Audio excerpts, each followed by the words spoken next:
It just took one German man to bring down the most legendary motorcycle brand in America with over 100 years of cultural momentum.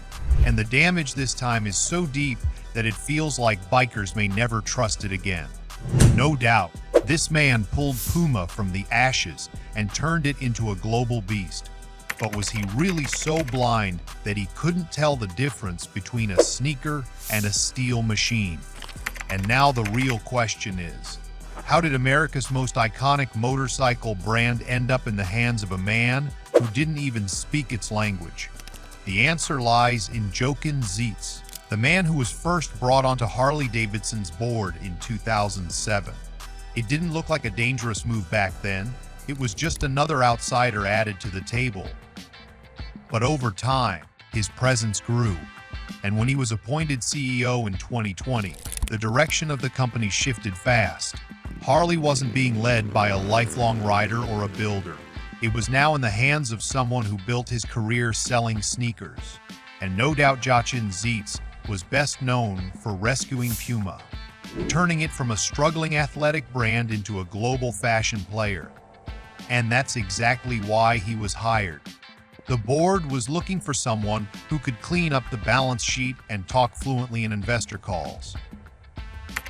And that's where everything started falling apart. Zeitz began reshaping Harley from the inside out. One of his biggest pushes was to shift Harley into a premium lifestyle brand. That meant focusing on high-end products, pushing sleek design over function, and trying to sell motorcycles the same way Puma sold sneakers, with brand positioning, not community. But Harley's not a lifestyle. It's a culture. It's garage meetups, patch jackets, and road scars. You don't sell that experience like a limited edition hoodie. What made it worse was the timing. This wasn't 2015 with booming consumer confidence. This was a market weighed down by inflation, layoffs, and high interest rates. Zeitz's plan to go premium meant pushing bikes $20,000, even $30,000. The top-tier CVOs pushed past $100,000 with dealer markups. These weren't bikes for riders. They were showroom trophies for people with investment portfolios. And for everyday riders, there was nothing left to reach for. This was a brand that used to bring people in through models like the 500 and 750. Affordable, entry-level bikes that got people hooked for life. Zeitz killed them off under the Rewire plan. With them went the last on-ramp for new riders. No beginner-friendly models, no $8,000 Harley to grow into. Just oversized machines for oversized wallets. Even inside the company, the energy began to drain. Reports from the factory floors and showrooms started sounding the same. Disengagement, confusion, burnout. Employees and dealers didn't know who they were selling to anymore. The identity that made Harley magnetic was being stripped away, piece by piece, from the top down. And the more Zeitz talked about modernization, the less connected the brand became to the people who had kept it alive for decades. And do you know what was the last nail in the coffin? No, it wasn't the electric bikes. It wasn't even the sky-high prices. It was those diversity statements in fine print where our smart CEO signed Harley into one of the most aggressive corporate DEI pushes in the industry. All at once, Pride sponsorships, LGBTQ entrepreneur boot camps, internal allyship, training, supplier diversity pledges. Harley went from leather and engine grease to HR handbooks almost overnight. The riders didn't hate progress. They hated being told their culture needed replacing. To understand why the backlash was so sharp, you have to understand who Harley's customers really are. They're not corporate executives or Gen interns sipping matcha in co-working spaces. They're mostly over 50, mostly working class, and mostly American to the core. These are the people who've created Harley as a second skin for decades. Tattoos, road trips, garage meetups. The company joined over 500 corporations in signing the CEO Action for Diversity and Inclusion pledge, updated all its internal policies, and blasted it across investor decks like a badge of honor. Harley didn't just participate in the Human Rights Campaign's Corporate Equality Index. It bragged about scoring 90%. In the corporate world, that's a gold star. In the biker world, that was gasoline on a fire. And what is hilarious is that Harley-Davidson told the world it was hitting reset, and they called it the Rewire Plan. Yes, over 700 employees were cut, entire departments dissolved, and long-time staff were handed quite severance packages with no real explanation. Internally, the company spun it as a shift toward efficiency. On the ground, it looked like a gutting. Factory floors lost their rhythm. Experienced teams vanished overnight. And honestly, it felt like the reset didn't just remove people. It removed Harley's connective tissue. The most painful blow came with the quiet death of the Street 500 and 750 models. For years, these two models had been the first ride for thousands of young or first-time riders. They were affordable, lightweight, and crucially, they were accessible.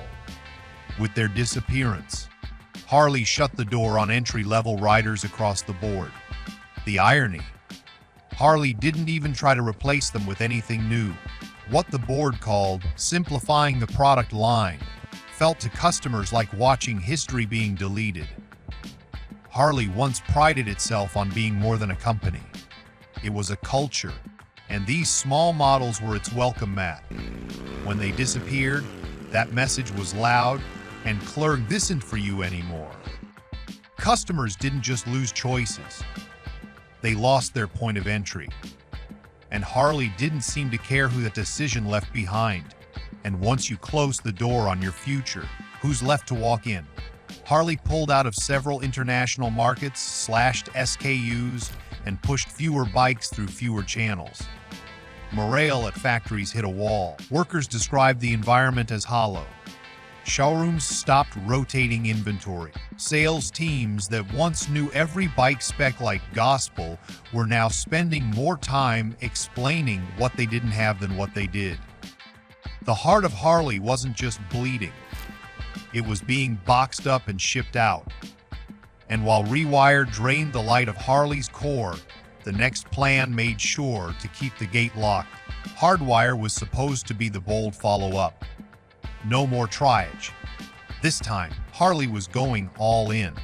But what it really meant was doubling down on the most expensive, least accessible parts of the business. Touring bikes, trikes, high-end cruisers, and full-blown lifestyle packages became the new face of Harley. And with that shift, the price tags ballooned. Base models now floated around $28,000, and once you added accessories, custom paint, or anything with CVO on the label, you were staring down $40,000, $100,000. But if you thought alienating your base was bad, Harley's next move confused even its own dealerships. In 2021, Harley spun off its electric motorcycle initiative into a completely separate brand, Livewire. On paper, it looked innovative. In practice, it was chaos. The Livewire bike wasn't bad in terms of engineering. It just had no place. It didn't rumble. It didn't shake. It didn't even make a noise. At $23,000, it was more expensive than most people's cars, and for what? A silent, smooth, culturally detached version of a Harley that didn't carry the name on the tank. But what hit harder than the price was the confusion. Harley said the spin-off was to protect its heritage, but the move ended up tearing it apart. Long-time fans didn't know whether Livewire was Harley's future or a separate experiment. Younger riders didn't trust it either. It looked like a tech product pretending to be a bike. Dealerships were saddled with inventory they couldn't move. Some admitted to having Livewire units collecting dust for years. Mechanics weren't trained. Sales staff had no script. And worst of all, no one seemed to know who the bike was for. The result, a $180 million investment that sold fewer than 3,000 units total since launch. By the time Jochen Zeitz finished implementing his vision, Harley-Davidson dealerships across America were already silent. Places like Fullerton, once packed with test rides, weekend barbecues, and first-time buyers snapping photos next to their dream bikes, turned into retail graveyards. Staff who once spent their days scrambling to keep up with foot traffic were now polishing helmets and rearranging shelves just to kill time. And when riders stop showing up, it means something bigger than just sales has died.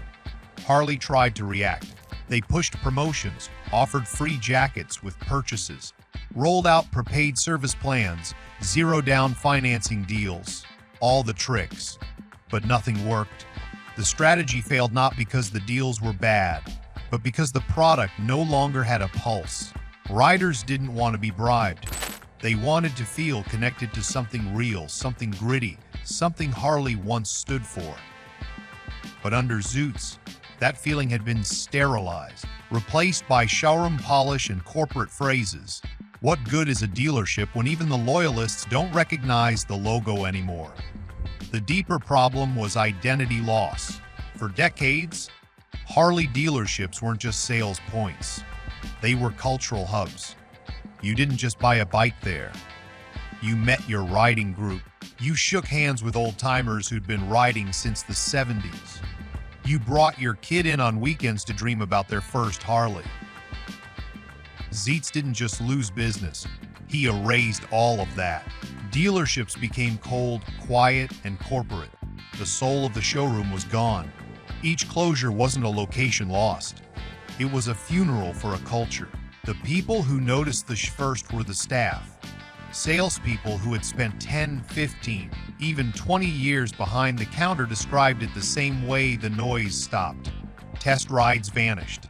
First-time buyers became rare. The excitement that used to come with every new model had turned into awkward silence. Mechanics who once worked full schedules now themselves cleaning workbenches just to fill hours. The passion was gone. And worse, no one at the top seemed to care, and no one in Millwake seemed to understand what they'd actually destroyed. The remaining dealerships tried to hold on, but they were now pushing oversized, overpriced machines to a shrinking audience. Younger riders weren't even bothering to step in. Older riders were disillusioned, and the few who did come in, they weren't buying. The community was fragmented. The identity was confused. The loyalty evaporated, all because the one person at the top thought Harley should sell like Puma sneakers. And that one decision left America's most iconic motorcycle brand gasping for air. The final insult. Many of the shuttered locations didn't even get a real send-off. That's how Harley treated its legacy under Zeitz. Quietly closed it down and hoped no one noticed. But people did notice, especially the ones who kept the culture alive for decades. Now tell me, do you also think Harley lost its soul because of one CEO? Or did we all stay silent too long while they erased everything this brand used to stand for?